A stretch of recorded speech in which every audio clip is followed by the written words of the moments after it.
The West is afraid of the fact that it's losing its exclusivity and its influence in the African continent to Yes, China, because China provides an alternative to the continent that seems better than the one that they were providing before. absolutely. Partly that could speak to why we are seeing lots of visits from Blinken in the African countries, Yes, all over the yes. places. Blinken visiting the Yellen, the Treasury Secretary, visited several African countries, including Zambia. As you know, the Vice President, Kamala Kamala Harris, Harris, yeah, just went Tanzania, to Ghana. Ghana, and then she went to Zambia. She went to Tanzania. She went to a number of African countries. But these are superficial engagements. These engagements are irrelevant. These engagements will not transform the economies of African countries.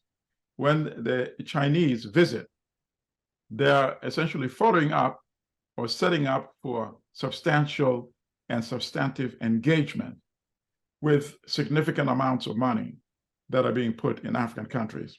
I have no issue with that. My issue is how the money is deployed. And this is where we need to put pressure on our African leaders as well. Because China is not China's principal concern to industrialize Africa. That is our concern. China wants resources so that it can continue growing its economy.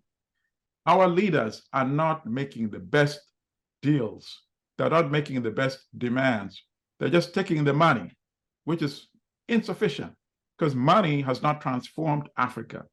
Africa has been getting billions of dollars from the West and now billions of dollars from China over the past decades, since African countries started winning their independence in the 1960s. Why is there not a single industrialized country in Africa? The reason is clear. The money is not deployed to build up industries. Now, in the past, it was almost impossible because when you get money from the IMF and the World Bank, they give you what they call conditionalities. And they allegedly say you should put the money where you are best placed organically to maximize its impact. So for you in Africa, it's in agriculture. The yields relative to the money you deploy much faster. And that, in fact, on paper is true. But that's not how it happened in the West. They absorbed the cost in order to become industrialized. So they would say, if you invest this money in manufacturing, let's say an automobile, for example, the cost benefit, it's just too high.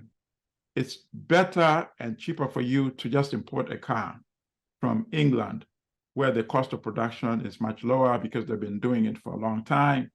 Whereas in Africa, the production cost is going to be higher. Even after you produce it, you don't have a market for it.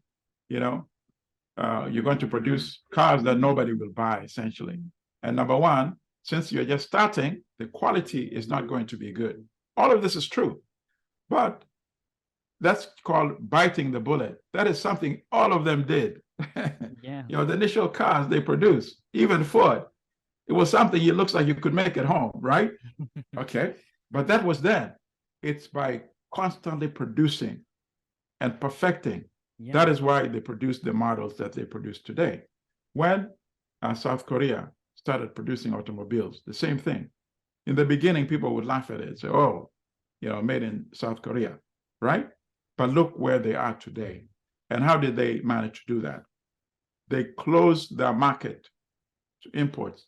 They said, we are not going, when it comes to cars, we're not going to be importing any cars from England, from the United States.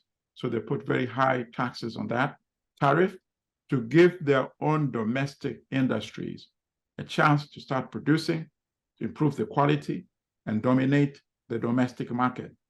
And once they were ready for competition, now they know that even if the US sells cars here, our consumers, our citizens may still prefer our cars because now our cars have become competitive. We use that time period that we closed off the car industry from outside to produce and to improve our automobiles.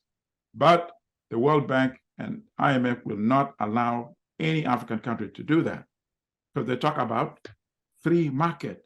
We operate in the free market system. It's absolutely 100% nonsense. There are some products that China is not allowed to ship to the West. So what kind of free market is that? There are some industries in the West that they declare a national security issue to prevent China from setting up industries to produce those products. So why? Why this nonsense? Only when it comes to Africa do they start parroting this nonsense of free market, and African, I call them sadly, misrulers, they accept this condition.